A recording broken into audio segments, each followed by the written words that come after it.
Most people would just think horn blasters as just air horns.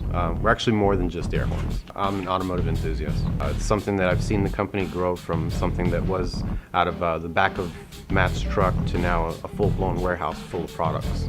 We sell air horns, air management kits, air suspension kits, anything that's basically pneumatic that can go onto a vehicle we do. We know our products and we know our customers.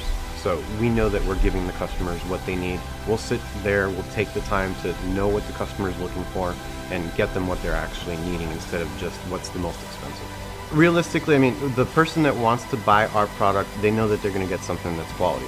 They know that we've tested it, we know what it sounds like, they can go on our website, they can hear what it sounds like and be happy that what they're getting is actually what they heard. Anybody can be our customer, from the guy that drives the smart car all the way to the guy that drives the semi-truck. If you've driven on the highway and you've been cut off, you know what it feels like. And our product gives you a voice on the road.